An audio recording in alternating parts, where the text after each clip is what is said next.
Hello, welcome back, and as always, I hope you're doing well. Right, before I start today's video, guys, I need your help. This has been driving me bonkers. There's two tracks, music tracks, in The Way of the Dragon that I just cannot find what they are called. So I'm going to play a little bit of both of them. The first one is when Bruce and Nora Mauer visits Ricardo Billy, the bank manager, and Nora hands over Tung Lung's money, Bruce's money, and then they go to the Piazza Navona, and Nora's sitting there lecturing him that foreigners are friendly here and all that, and Bruce gets picked up by Melissa Longo, the Italian beauty. I'll play that one first.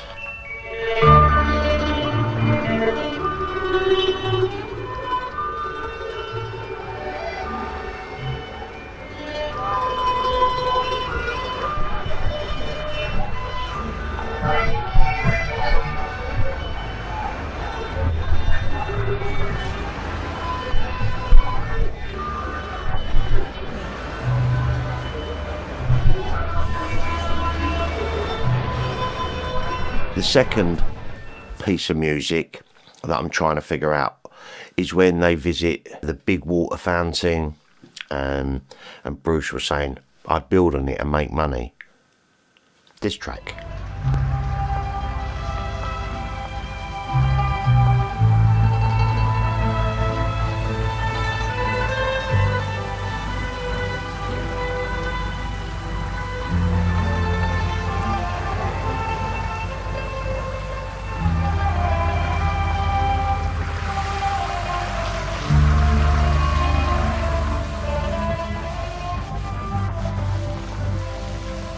If any of you guys have any idea, I've tried the Shazam app, I've tried Googling it, I've tried playing the music to Google, and nothing comes up. I think it's some generic Italian late 60s cafe music, but for the life of me, I can't find it anywhere. And I want to nail down them two songs, because we know all the rest of the songs in Way of the Dragon.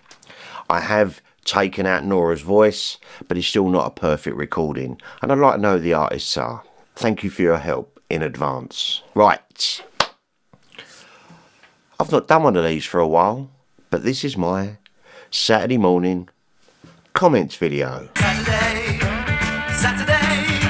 I know, this might be the first one in 2025. Right, the first comment is from Shinobi03.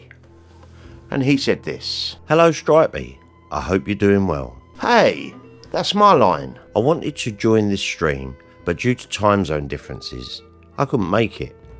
Anyway, here's what I wanted to say. A while back, you've been doing videos on some editing mistakes and continuity errors in Enter the Dragon. So here's another error nobody talks about.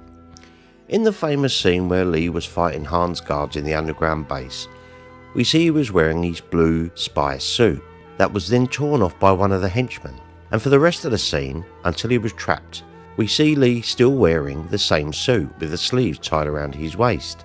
But when we see Lee later at the court being prepared to fight Bolo, we see him switch his outfit from a torn spy suit he was wearing to his traditional Chinese pants and belt for the rest of the movie.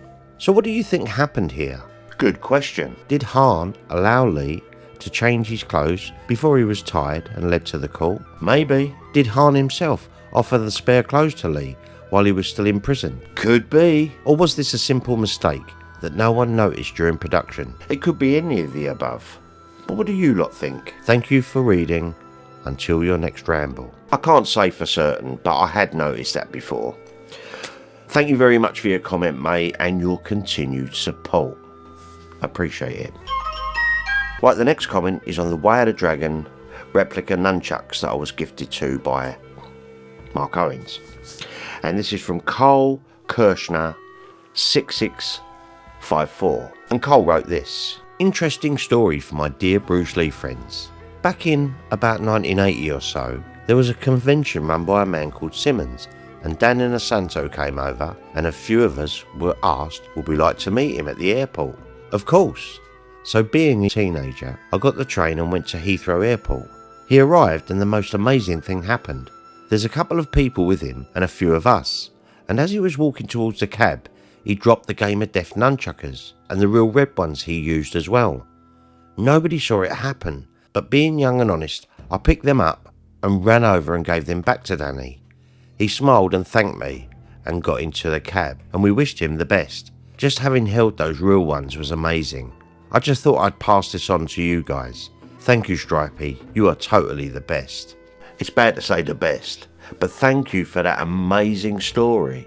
I know Dan Anasanto still has the red nunchaku that he used in Game of Death, but where the original yellow chucks that Bruce used, I really don't know. But I really did enjoy your story. Thanks for sharing it with us, Carl. Thank you. Right, the next comment was on the Bruce Lee Forever fanzine. I hope you've pre-ordered yours. And this is from Jewell Sardo 434. I hope I pronounced that right. And he said this: Hi Stripey, I just read in an interview with Bob Wall in the Bruce Lee review. I know it's a few years old. I had to laugh because he claims the fight scene in the locker room features Bruce Lee in 2 scenes.